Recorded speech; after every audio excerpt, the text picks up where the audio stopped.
ഇന്നത്തെ recipe chef പിള്ളയുടെ ഏത്തപ്പഴം കൊതിപ്പിച്ചതാണ്.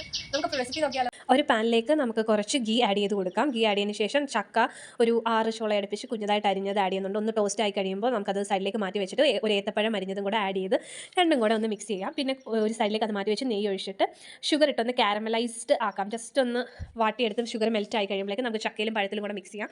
ഒരു 3/4 കപ്പ് തേങ്ങാപ്പാൽ എടുത്തിട്ടുണ്ട്. 1 ടീസ്പൂൺ അരിപ്പൊടി ചേർത്ത് ആ പാലും കൂടെ നമുക്ക് ആഡ് ചെയ്ത് ഒന്ന് കുറുകി എടുത്തതിന് ശേഷം നമുക്ക് ഇച്ചിരി ഏലക്കയും കൂടെ ആഡ് ചെയ്താൽ ഏത്തപ്പഴം കൊതപ്പിച്ചത് റെഡിയായി. നമുക്ക് ടേസ്റ്റ് ചെയ്ത് നോക്കാം. കൊള്ളാം. പഴപ്രഥമൻ പായസത്തിനൊക്കെ ടേസ്റ്റ് വരുന്നുണ്ട്. അപ്പോൾ പഴപ്രഥമൻ ഉണ്ടാക്കാൻ ഭയങ്കര പാടാണല്ലോ. നമുക്ക് പഴമൊക്കെ വരട്ടി വേണം ഉണ്ടാക്കാൻ. അപ്പോൾ ക്രേവ് ചെയ്യുന്ന സമയത്ത് ഈസി ആയിട്ട് നമുക്ക് ഇങ്ങനെ ഉണ്ടാക്കി കഴിഞ്ഞാൽ അടിപൊളിയാക്കാം. ഇത് അപ്പത്തിൻ്റെ കൂടെയും ഇടിയപ്പത്തിൻ്റെ കൂടെയും ബ്രെഡിൻ്റെ കൂടെ എടുക്കുന്നുണ്ട്. അപ്പോൾ ഞാൻ ബ്രെഡ് ഒന്ന് ജസ്റ്റ് കീഴിൽ ടോസ്റ്റ് ചെയ്തെടുത്തിട്ടുണ്ട്. അപ്പോൾ നമുക്കതൊന്ന് വെച്ച് കഴിച്ച് നോക്കാം. കൊള്ളാം. ഇടിയപ്പം ബ്രെഡ് അതിൻ്റെ കൂടെയൊക്കെ സ്വീറ്റ് സാധനം കഴിക്കാൻ ഇഷ്ടമുള്ളവർക്ക് ഇഷ്ടപ്പെടും. അല്ലാത്തവർക്ക് നമ്മൾ ഈ പഴപ്രഥമൻ കഴിയുന്നവർക്ക് ഒരു എന്താ പറയുക, കോക്കനട്ടൊക്കെ ഒന്ന് നെയ്യിൽ മൂപ്പിച്ച് ചേർക്കുവാണെങ്കിൽ പഴപ്രഥമൻ കഴിക്കുന്ന നൽകി കേട്ടോ. ജസ്റ്റ് ഒന്ന് ട്രൈ ചെയ്ത് നോക്കും. നാടൻ ഫുഡ് ഇഷ്ടമുള്ളവർ മാത്രം ട്രൈ ചെയ്താൽ മതി.